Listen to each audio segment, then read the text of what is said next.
Good morning and welcome to our live coverage of the update on planning for the National Academies Decadal Survey in Planetary Science and Astrobiology. In just a few moments, we expect a live stream to begin from the United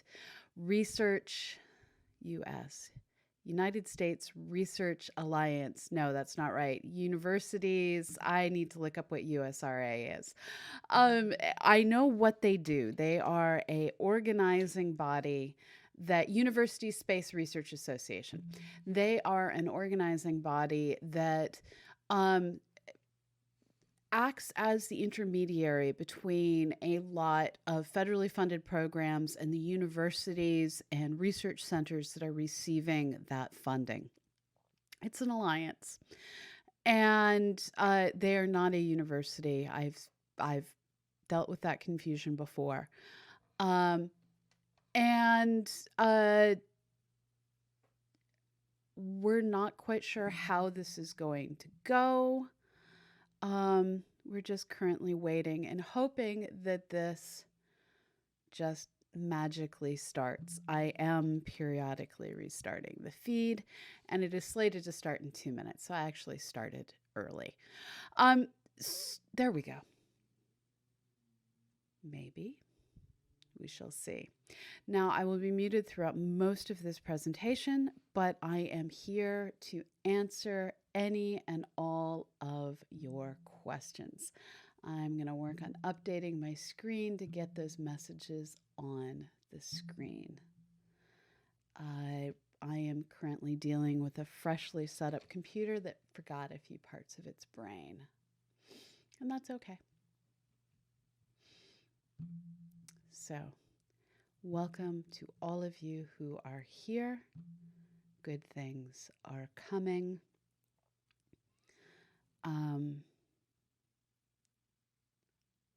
The website said 11 a.m. Oh, I'm so sorry, Kerbal. I thought that our app would switch time zones. Clearly it doesn't. I will be working on updating our website in the background during this stream. New text.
So this was an incredibly turbulent time with problems that ranged from being able to guide ships to the paint on the bottom of ships.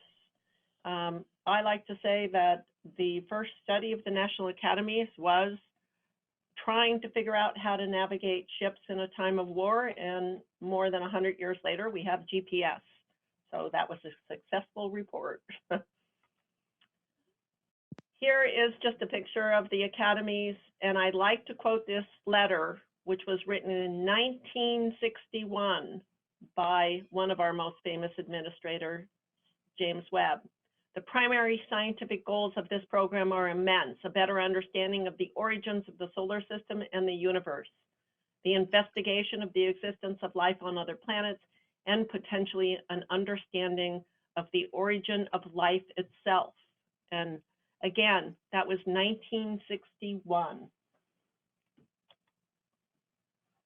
Decadal surveys have been instrumental in the space science endeavor of NASA and other agencies such as NSF for some time now.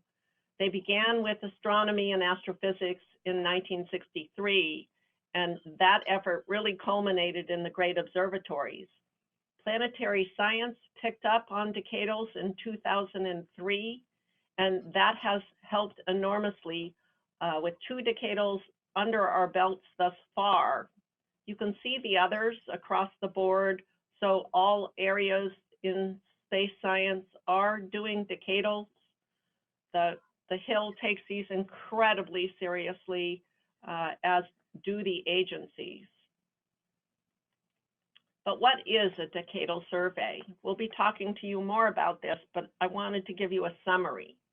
First, it assesses the current status of the entire scientific discipline. It defines and prioritizes key scientific questions for the next decade, and then it prioritizes the most important initiatives. It is conducted by the National Academies, and that is done entirely independently of the sponsoring agencies and organizations. Once a statement of task has been confirmed and signed off by both parties, the selection of members is done without any organization, federal or sponsor organizational input, so that the independence, which is why NASA and NSF come to the academies for such a survey, remains intact.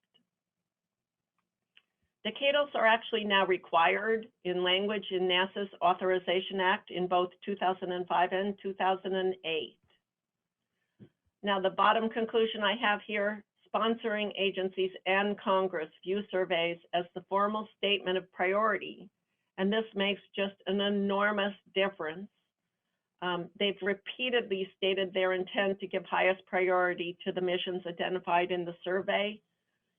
In my new role here, after many decades in the federal system, I find it even more amazing to go up to the Hill and see how very, very seriously they take this effort.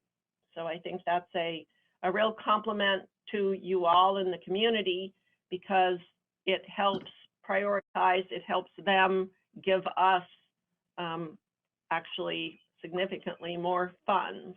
And to move to the next slide, my second to last slide, you'll see that Planetary Science Division's budget has doubled basically since 2014. Of course, you all know some of the political reasons for that, some interest by particular Congress people, but more than that, I think NASA's science funding has gone up in this way because of the execution of the decadal survey done by NASA, by NSF, and most importantly, by members of the community. And before I turn it over to Lori, here's just a collage of some of the outcomes from decadal surveys of many flagship and other missions across the board who have revolutionized science. And with that, I'll hand it over to Lori Glaze, Planetary Science Division Director. Great. Thank you, Colleen. Can you advance to the next slide? Thank you. And the next one, thanks. So in particular, so Colleen talked about the decadal surveys in general. As the community knows, we're about to embark on the next decadal survey for planetary science. And the foundation of this is the statement of task. And as Colleen said, once we have gotten agreement on the statement of task, then things really start to move forward. We have actually gotten to that point where NASA and NSF and the Space Studies Board have come to agreement on the statement of task for the decadal survey. It can be found at the link that's shown in that top bullet at the National Academies website. And this is, in fact, the guiding statement, the guiding document for how the study will be conducted. It outlines exactly what NASA and NSF expect the survey to consider and what type of outcome we'd like to see from that decadal survey panel. The National Academies then will require the committee that gets stood up to do no more and no less than what is specified in the statement of task. It really helps to focus the group so that their efforts are all directed towards providing the most useful report at the end. In addition to the statement of task, there are also some additional guidelines, considerations, and some suggestions for the approach that the Academy should follow when putting together the decadal survey. And I encourage folks in the community to look at all aspects of the statement of task beyond just the binding part contained under the SOT, but also look at the other scope and considerations to get the full understanding of what the expectations are for the survey. If we can go to the next slide, please.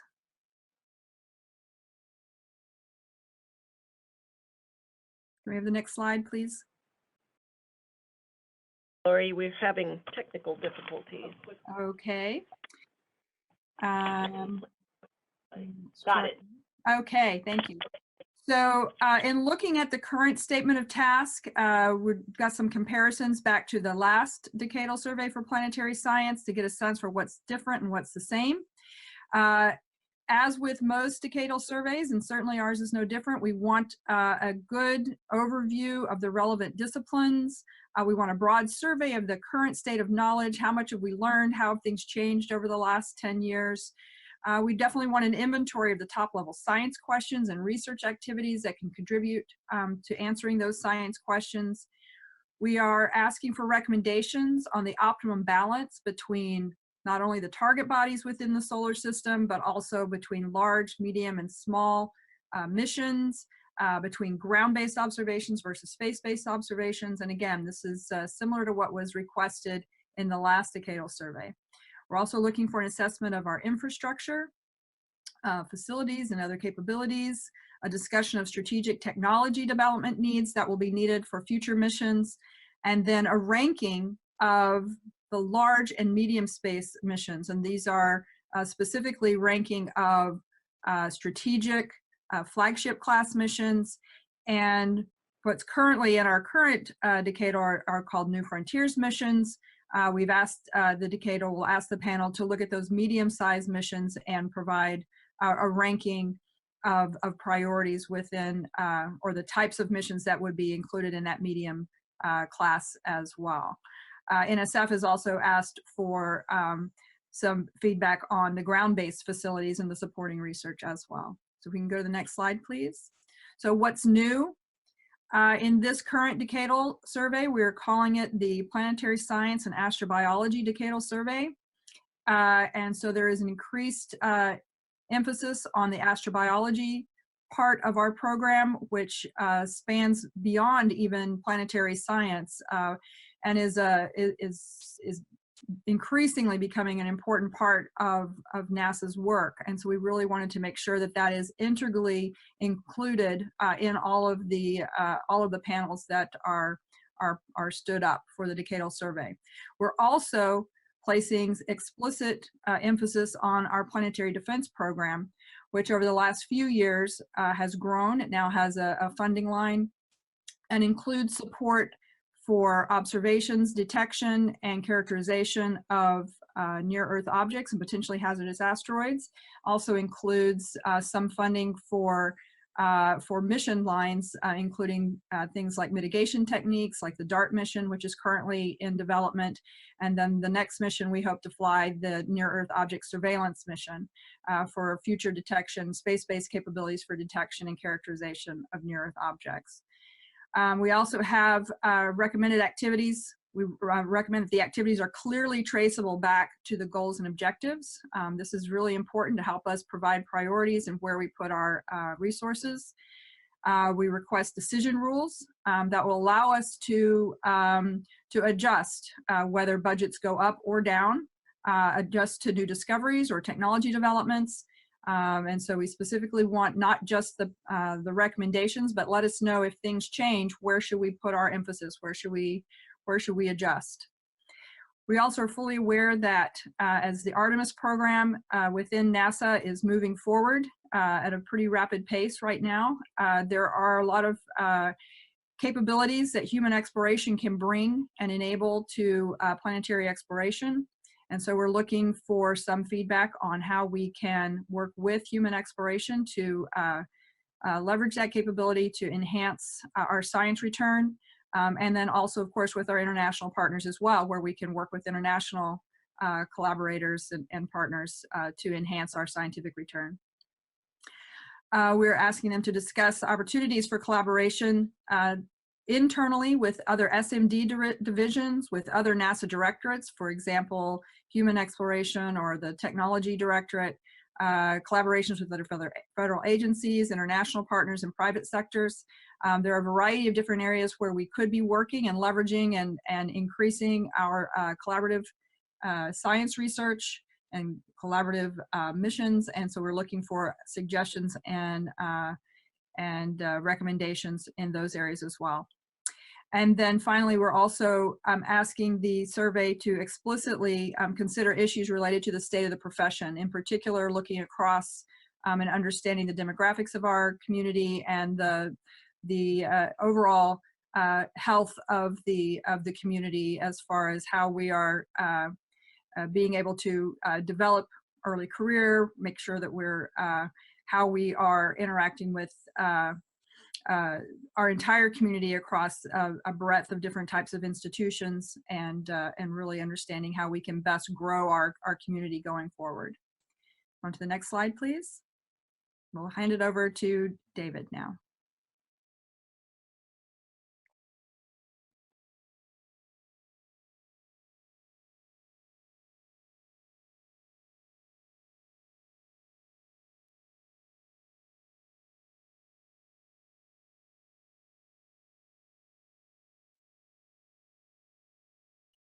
David, if you're speaking, we can't hear you. There you go. Okay, yeah, the phone was muted. Okay, I'm going to speak about three things: nominations, the schedule, and the early career opportunities. So for nominations, we encourage people to nominate their colleagues or themselves. We are particularly looking for individuals with scientific and technical expertise and objectivity. We want people who are broad thinkers, open-minded, and not active proponents of specific projects. Experience in the management of a project or organization or some equivalent enterprise is advantageous, and willingness to participate in person in the survey committee meetings is basically essential. Nomination site is being established and will become live very soon. I can't say when soon is, given the fact that most of us are working from home at the moment. We have a couple of caveats with respect to nominations. Members of all academy committees, not just decadal surveys, there are no special rules for decadal surveys, have their financial relationships reviewed here at the Academy to avoid actual or perceived conflicts of interest. We also look to see if the nominees are strong, publicly known advocates for a specific project. And then because we are going to solicit white papers, we have some special rules for the white papers, which are basically rules that devolve from our basic conflict of interest policies. So the authors of all science-focused white papers are eligible for consideration. The first authors of mission-focused white papers cannot serve on the steering group or any panel considering their mission. And then the PIs of the NASA-funded predecadal mission concept studies cannot serve on the steering committee or the panel considering their mission. And these two exclusions basically derive from one of our sort of foundational conflict principles, and that is the person serving on a committee should not be evaluating their own work. So, you know, if you're proposing a mission, you're an advocate for a mission, please don't expect to be on the committee and advocate within the committee structure itself. So early career opportunities, is another thing I've been asked about previously. We have a few activities already defined, and I'll go through them very quickly. We did have an early career event. It was supposed to have taken yesterday. It is being rescheduled, and we'll have a couple more in the coming months. The white papers that I mentioned a second ago, anybody can author a white paper. Any white paper on any topic that is relevant to the statement of task for the study or is touched upon in the considerations and so on that Laurie mentioned, please submit a white paper. There is no lower age limit for submissions. So undergraduates, graduate students, etc., if you want to express your views, please do author a white paper. We have a full-time job vacancy here at the Space Studies Board. The minimum requirements is an undergraduate degree and a couple of years experience. We're really looking for somebody with a PhD. It could be somebody straight out of graduate school. It could be somebody a bit more experienced, but please do apply. There is no set deadline for the applications, but applications are coming in, and so we'll be making a decision on that within the next few weeks. So you can find the details of that position at that website that's listed in our Human Resources department. Like last time when we did the Steve Squires survey, we'll be recruiting graduate students to take notes at meetings. We can't start this recruitment until we actually know when the meetings are going to take place. And then there's two other activities. There's our Lloyd V. Berkner Space Policy internships here at the Space Studies Board. We offer them twice a year in the summer and the autumn. In the summer, it's only undergraduates. In the autumn, we'll take graduate students. The summer program is already full, so we'll be recruiting basically survey-oriented for the autumn program, and the deadline is the very beginning of June. And then the details can be found at that website listed there. And then there is the Christine Mazayan Science and Technology Policy Fellowship. This is an academy-wide activity that's offered once a year in the early months of the year, January, February, March, I believe it is usually. It's open for any graduate students or somebody within 5 years of graduating. So again, that's an interesting opportunity. I should mention that we had a Mazayan Fellow last time when the Steve Squires survey. We actually hired her into a full-time position here at the Space Studies Board, and she's now actually the study director for the Astronomy Decadal Survey. Similarly, with our intern program, the Berkner program, interns in past years are now serving on our committees.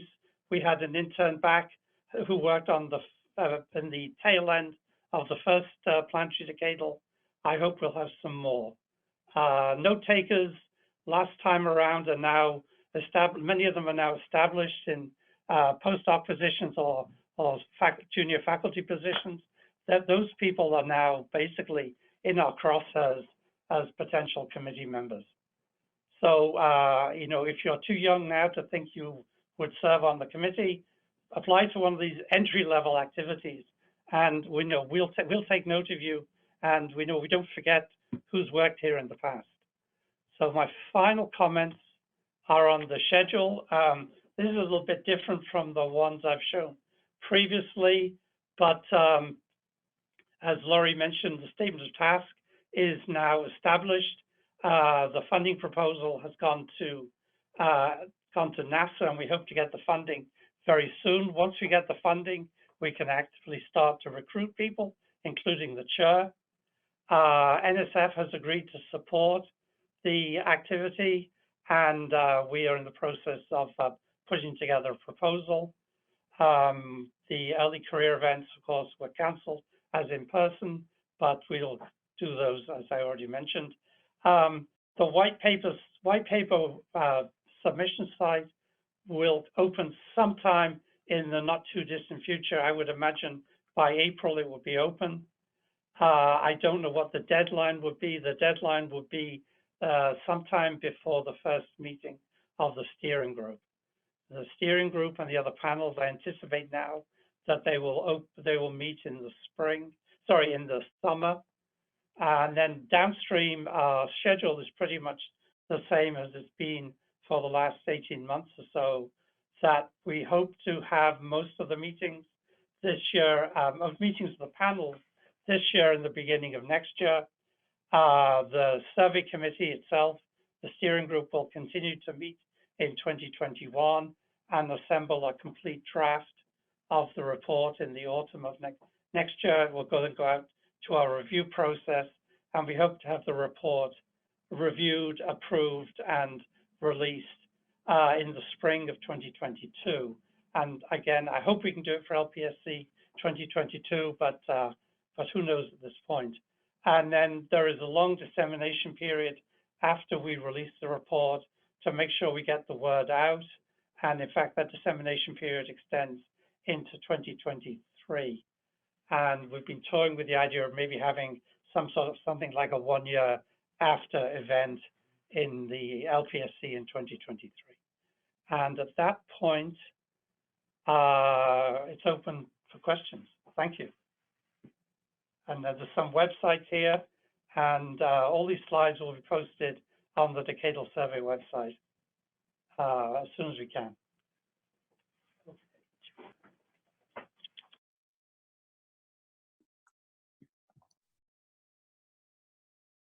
So, Colleen, this is Lori. It may be worth letting people know that questions can be submitted to Mia Brown. And I don't have Mia's email in front of me. So if you have that, maybe you could repeat that for folks so they know where to send their questions. Sure, great idea. First, it is on the website, and second, it is Mia Brown, and so her email address is mbrown@nas.edu. And we already have a couple questions coming in here. I see there's a question from Barbara Cohen that says that I've heard varying accounts of who in the community can serve on the decadal panel and who's restricted. And I know that Colleen addressed that in her slides. And so hopefully that is clear. The nominations caveat, there are the slides up there now, indicating that the first authors of the mission white papers and the PIs of the NASA-funded pre-decadal mission concept studies have restrictions on serving on the steering committee or the panels that are considering those missions, but they are available to serve on other panels, and certainly any of the science-focused papers can serve. Those first authors can serve on any of the panels, including steering committee and the mission panels. Colleen, do you want to add more clarification there? So I'm not sure if there is a follow-up question, but I think the slide that we put back up is pretty clear about both why we do it, and we had detailed conversations with Lori and Michael New, making sure we were all together on what it means to have an independent assessment. And so I think these are pretty self-evident, but if there's a follow-up question that's really specific to things, either feel free to send it in now, but we also, as Lori mentioned, have an open website Q&A question that gets sent in to us on the Planetary Decadal website. And I see there's also a question from Serena Diniega on the full statement of task, and asks if it's available on the main page. And as I indicated in my slides, it is available. If you click on the link that was in the slides here or go to the National Academies website, you'll see the full statement of task. And then there's some links below the statement of task where you can see the other parts, the scope and considerations. So you can see the full. There's also a question here from Jason Hofgartner asking for clarification on what is requested for New Frontiers in the statement of task for this decadal survey, wondering whether it'll look the same as the last time, being limited to specific targets being eligible, or whether there'll be more flexibility. We've asked in the request, we've asked the panel to to look at this and to determine whether or not the recommended list is still the correct way to go. And assuming it is, if that's what they determine, to provide a priority list or to provide that list of priority targets that should be considered under New Frontiers. There was a full meeting of the National Academies Committee on Astrobiology and Planetary Science last September, our CAPS meeting, where this was discussed at length. And there's a lot of support for continuing to have National Academies recommendations for these missions in this medium class size range. They are significant investments, and by having those, the National Academies weigh in on what those priorities are, helps to focus investments and to ensure that those larger missions, those medium class missions, are in fact addressing the highest priority needs of the community. But we'll see what the decadal panels come up with, and the questions about will there be additional flexibility to respond to new discoveries and technology changes. There's the ability for the panel to consider those things. Just as a quick follow-up, David and I are looking at the statement of task. It's that what Lori just said is under considerations, item 1B. Great. So yeah, please feel free to go look at all of the details that are included on the website. Let's see, here's another question regarding the recruitment of graduate students to assist with the decadal survey. Will there be additional funding provided for these graduate students, or will any students be expected to be supported through existing grants? I think it's a question for David. Yes. The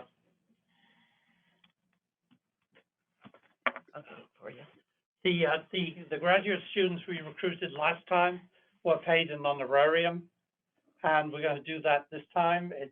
We have increased the amount. It's 2.5 times what it was last time, but we're not supplying them with any additional support.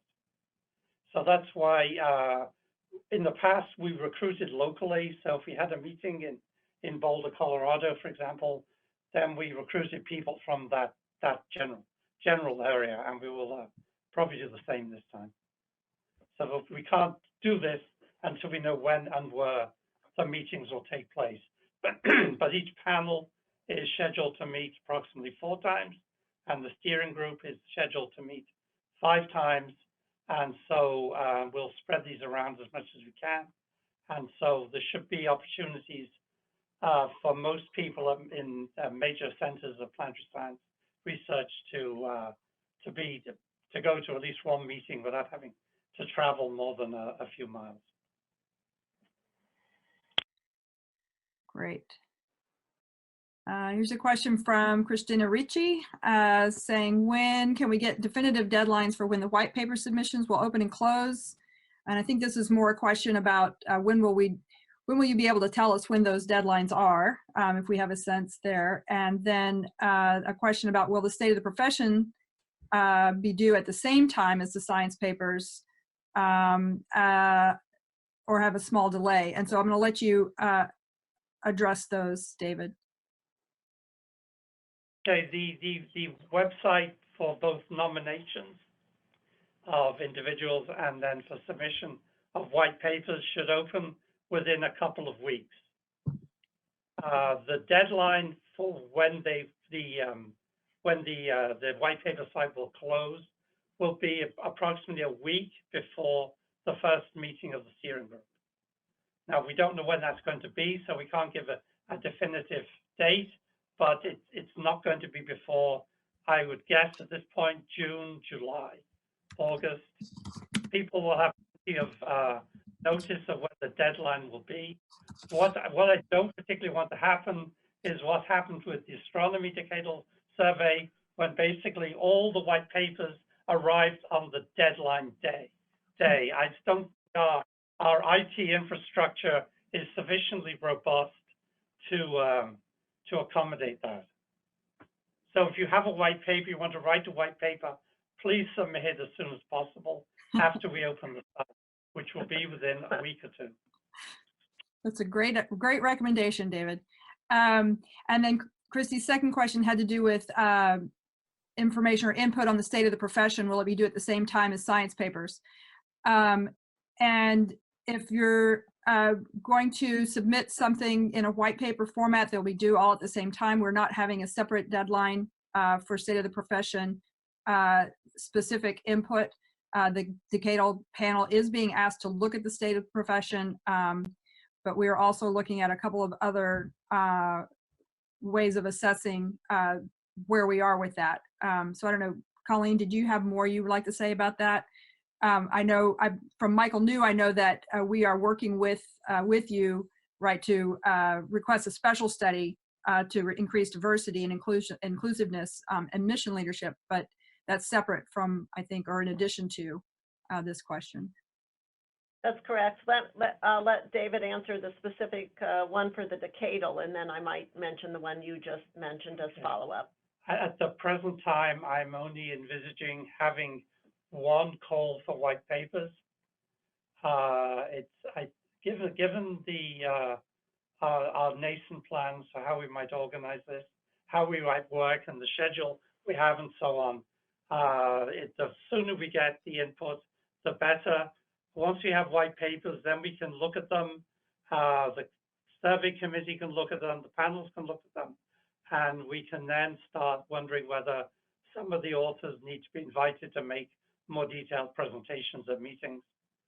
So get the stuff in on any and all topics related to the statement of task, or things touching upon the issues identified in the scope and the considerations and so on, and get them in as soon as possible, please.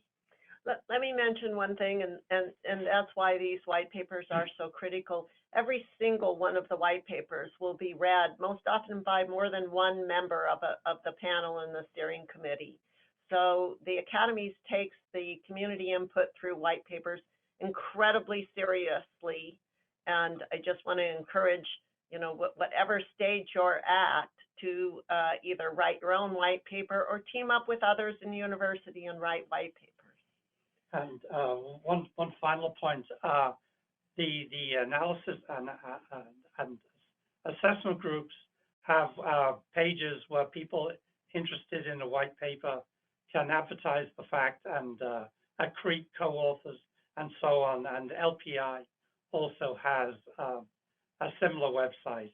So if you're interested in doing a white paper, but don't think you necessarily have enough expertise, or there's some gap in your expertise, or you want to have more co-authors and so on, then go to these various websites, and you can then advertise the fact that you want to write something about some topic that's particularly important to you, and then accrete assistants and helpers and co-authors, etc. Right, and thanks for mentioning those websites, David, because I think it's really, really important. The decadal survey is as good as the input that the panel gets from the community, so it's critically important that everybody get their input in through the white paper process. And as David mentioned, here's the links to the LPI website for coordinating with others in the community that might be interested in white papers. And as he said, the AGs, each of the assessment groups, each have are also have websites where they're trying to bring the community together to work together. We've got a couple other questions here. Here's a good one, Colleen. Do you have any recommendations to make the white papers useful for the committees to read, use, and reuse? I think that's a great question, but I think it's so dependent upon the scientific endeavor that you're pointing to. If you're writing a science white paper, to be specific enough to allow a panel to help them evaluate a particular science endeavor is, I think, your goal as a white paper writer. When you're advocating a mission, clearly that's quite a different kind of endeavor. But as the community all knows, everything the planetary decadal does will be directed toward achieving scientific success for the nation in the next decade. So you really want to put the argument forward as strongly as possible that whatever your subject matter is critical in the roadmaps that Lori and Thomas and others will be making at NASA headquarters. It's helping to develop that roadmap.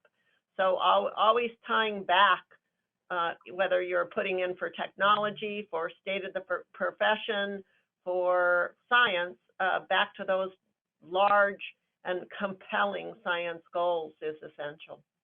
Absolutely. I hope that helps. Yeah. We're also getting several questions here wanting to know any more information you can share about when the survey chair will be announced, or chairs, co-chairs. So as David mentioned, we have been thinking about it. Funding, the proposal has been accepted by SMD and is now in procurement at NASA headquarters. For us, the survey actually begins when the funding goes back across the street, and we actually have funding to pay for important time like David's. And so we are thinking about it, but it gets kicking off in earnest right now.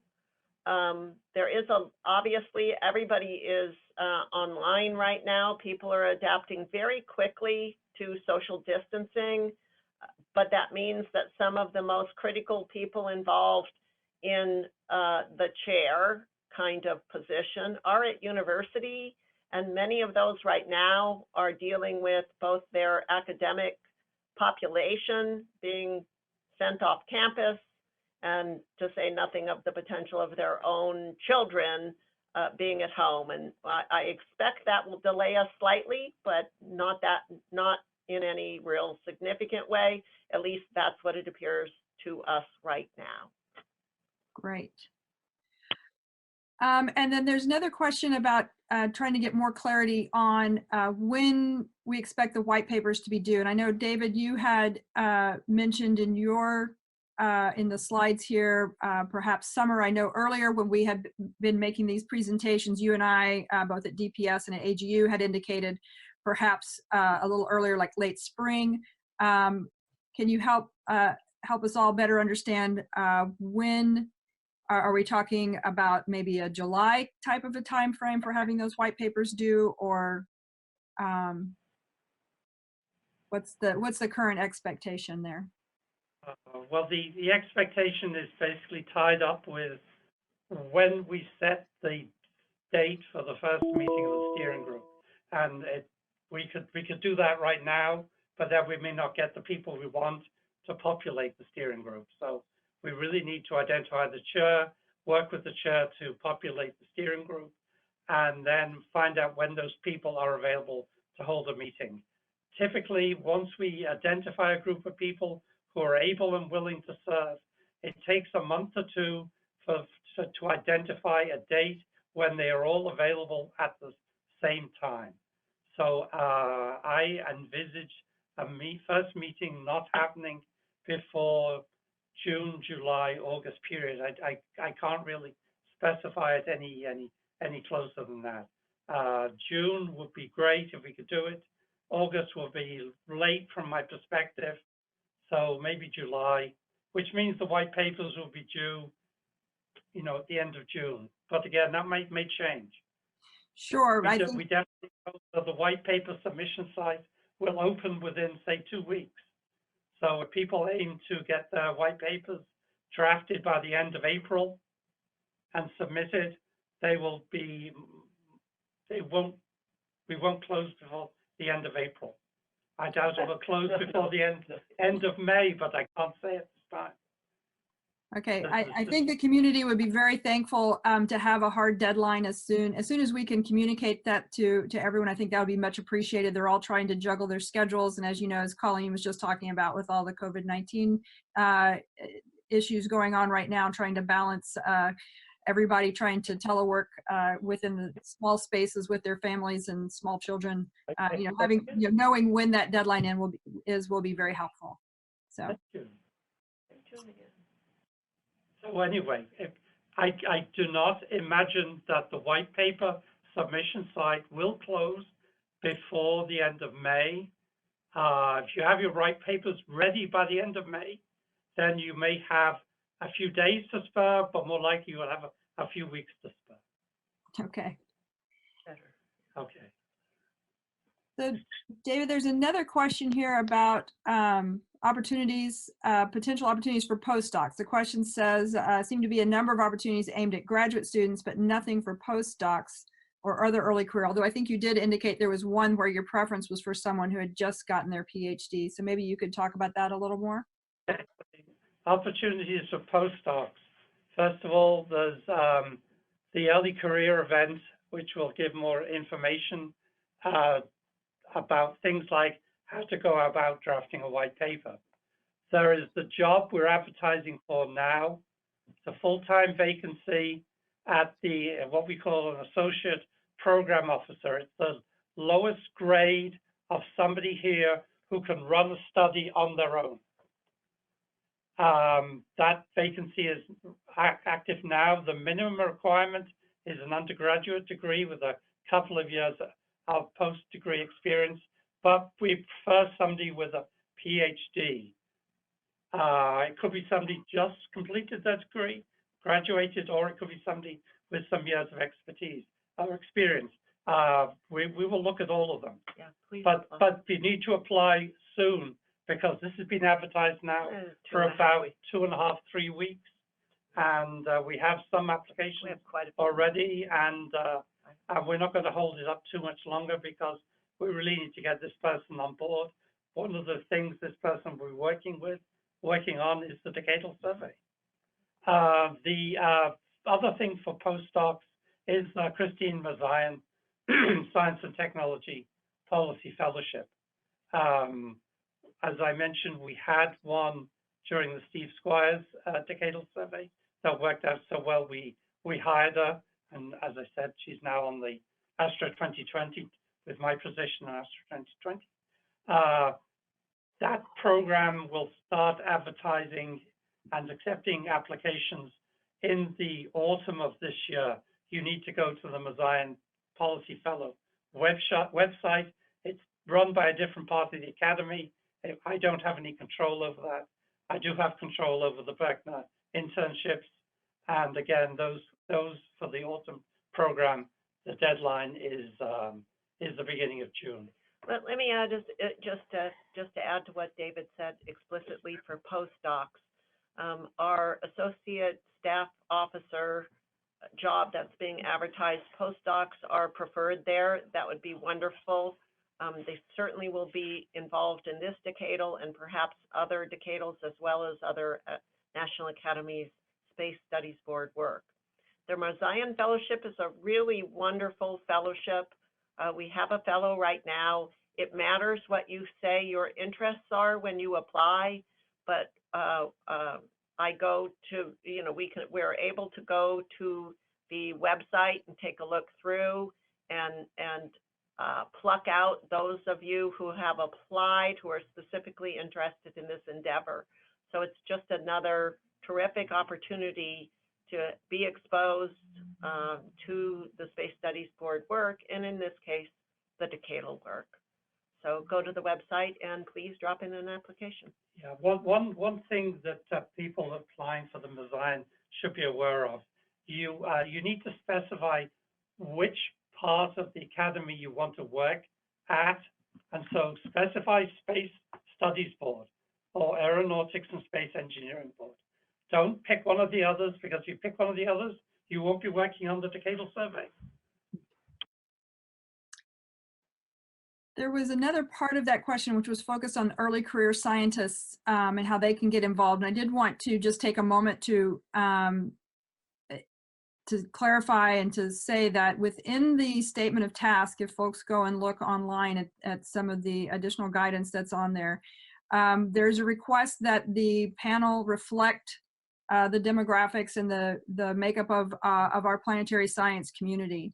And of course, our planetary science community does include early career scientists as a significant and substantial contributors to the community. And so there is an expectation that there will be some early career participation on the panel. So that's part of the recommendations going forward to the academies as to how they start pulling the panels together. And I see that Colleen and David have put the slide back up here that says what the criteria are that they're looking for. someone that's broad thinking and open-minded, absolutely, and definitely with some experience that is relevant to the topics that are going to be discussed. So I want to just point that out, that there are opportunities there as well. So certainly encouraging early career folks to submit their names for nomination. And if I can just add Go ahead. to what Lori said, we take making sure that we reach out and have participation on the panels themselves from early career. That's something we take very seriously here, and we will be looking for that. And so I want to just reiterate this slide, because both self-nomination and nomination of others are both equally encouraged here. So if you have an interest, don't be shy about nominating yourself and others you know who you think can fulfill the job. We will be looking for you. Absolutely. Just, Okay. in preparation for the early career workshop, which of course has been postponed, we took a look at the age distribution in the first two planetary decadal surveys. Unfortunately, I don't have the data in front of me, but I do remember the fact that the youngest participant on a panel in the last decadal survey in planetary science was 33, and the youngest member of the steering group was 38. And there were a significant number of people, I think of the order of a dozen, participating in various roles in their 30s. Great. Thanks, David. That's great and good to know for folks as they're thinking about whether or not to nominate themselves or to nominate other of their colleagues. There was a question about how the surveys should be organized. Respect to sections, will it be following the previous structure based on targets or regions of exploration, or will it be organized according to major science themes? Again, in reading the supporting information that goes with the statement of task, you'll see that we have requested that the report be provided by, be organized according to big science questions. And so, of course, it's up to the chair and the Space Studies Board and the academies and how the panels are set up to support that. But the expectation is that it will be structured in a way that supports delivery of recommendations by major scientific questions and science themes. So I don't know, David or Colleen, if you want to say any more about that at this point. Yeah, I can say a little bit more. This was a major topic of discussion at the organizing meeting we had that was run by the Committee on Astrobiology and Planetary Science, and we held this at Caltech last September. We spent maybe a day discussing this. We can't, as Laurie said, one part of the language we got from NASA asked us to organize the report, the science goals around major science themes. How we get to that is not clear at the moment. We will start discussing the organization of the panels once we get the chair on board. And I think it will become pretty clear pretty quickly how we're going to organize. But at this point, I don't want to prejudge, because different chairs may have different chair candidates, may have different ideas on how to do this. But certainly the report will be organized around major science themes, and that suggests that the groups that write the report will be more likely to be organized that way than some other way. Okay, there's a question about the length and format for the white papers, and the question is actually specifically on whether there's information on the LPI website, and I don't recall if they have guidelines there from the last time around. David, do you want to speak to the length and format for the white papers? Yes, it's actually on the Planetary Decadal website, and it's been there since about January. Okay. So it's, if I remember rightly, no more than 7 pages, Right. one each margin around each side, and I know it's 11-point type or 12-point Times New Roman. Yeah, it's all on there. It's all there, though. Yeah, so Make sure you check the National Academies website there for Planetary Decadal Survey. And if you just search Planetary Decadal Survey 2020, it'll come right up in your search engine. So you'll find it. Let's see. Here's a question. Will non-US resident early career people be able to serve and eligible for any of the internships? Okay, that one I can't give a definitive answer. The rule we apply for the Berkner internship program is that you have to be a registered student at a U.S. university or college. But we have in the past, we've offered internships to non-U.S. citizens who are at U.S. universities and colleges, but none of them have actually ever accepted. So we've never actually gone through this process. The Mazayan Fellowship Program, I think, has a similar rule. You'd have to go to the Mazayan website because I'm sure it's spelled out there. And there is some language in the Berkner internship website on this topic, but I can't remember it.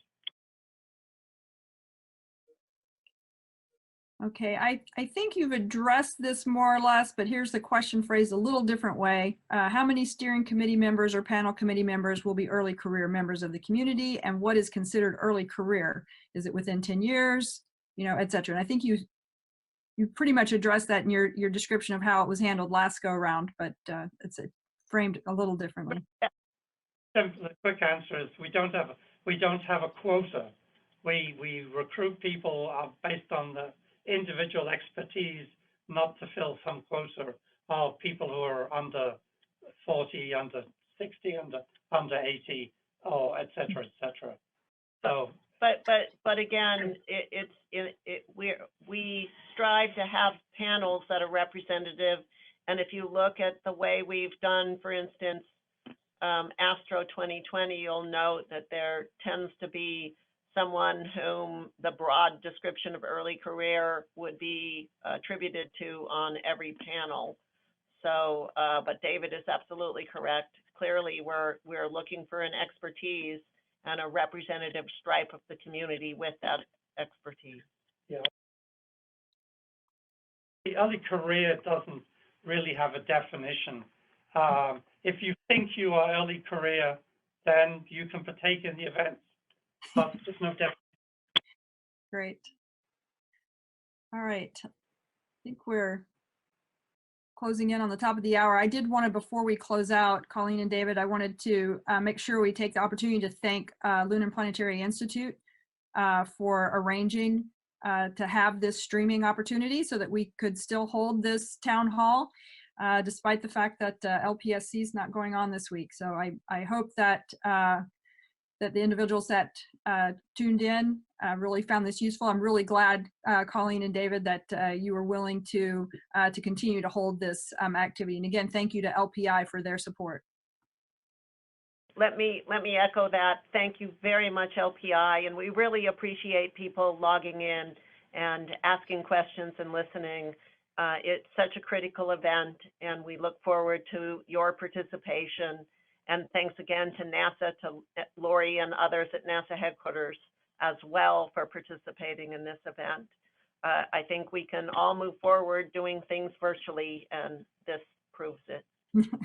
Exactly. And I guess one last bit, David, as we get more information on the other early career workshop opportunities to replace the one that was not able to be held on Sunday, and for other potential early career events, people should stay tuned as they come along. We'll announce them in the various community newsletters and make sure people know that they're coming, and presumably they'll all be virtual opportunities. Right, and thanks again to LPI. They're working with us to potentially hold the early career event that was scheduled perhaps for this week, perhaps even Friday. They've been working with Mia Brown quite closely in that, and we're hopeful that it will go on virtually as well. So many thanks to LPI again. Great. I'm not seeing any more questions, Colleen. We're right on the hour.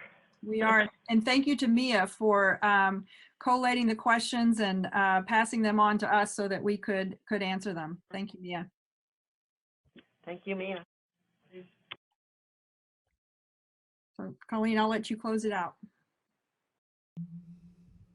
Thank you very much again. I want to thank NASA headquarters and thank everybody online for participating. And if you have any additional questions, please go to the planetary website of the Decadal Survey. There's a link there for you to submit your questions, and we will post FAQs as we go. We'll try to keep you updated at every step of the way, and really appreciate your participation. And please, as everybody in my family says, wash your hands. Exactly. Stay healthy. Stay safe. Take care. Stay safe.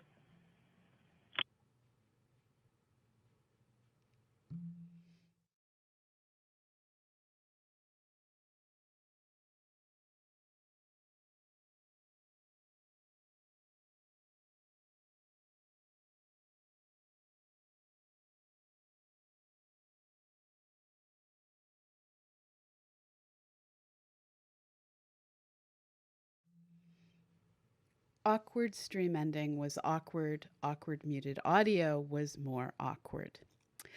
So this is going to be a week, folks. This is going to be a week.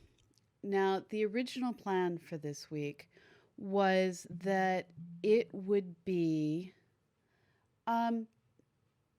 well, a week with the Lunar and Planetary Sciences Conference going on. That conference isn't going on. So we're going to do what we can right here at CosmoQuest to, well, bring you what would have happened at the Lunar and Planetary Sciences Conference. Now, everyone is making this up as we go. And unfortunately, the people who ran what is my favorite conference out there are used to running physical conferences, not virtual conferences. So occasionally some of the streams are going to be a little awkward.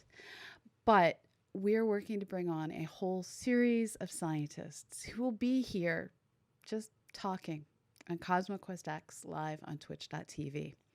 The page that I'm currently showing you is part of our newly updated CosmoQuest website. This is going to be getting constant updates throughout the week. And I just want to show off for a moment what we're up to. So we're, and I'm going to switch to daily space in just a moment. I'm going to run the please stand by in the interim. But we're here and we're going to get you through. So we're going to be doing special events. Expect more special events to get added here. We're going to make sure all our content flows, and we're going to be adding stream after stream to, well, give you guys a place to hang out while we're all separating. So let's be together virtually, which is a way to keep us safe and keep us sane. All right, so we have lots of ways for you to get involved, lots of ways for you to be part. Ignore how bad that looks down at the bottom. We're still working on fixing all this up. If you want to be part of that, check out our Discord and say hello on the volunteers reporting for duty. So the next stream related to the Lunar and Planetary Sciences Conference is going to be tomorrow at 11 a.m. Central. That is noon Eastern, 8 a.m. Pacific. So I am going to momentarily throw up the Be Right Back graphic and switch things over. And today's daily space is going to be a bit different from normal, but that's what happens sometimes. Okay, so hold on, don't go anywhere. We will be right back with the daily space.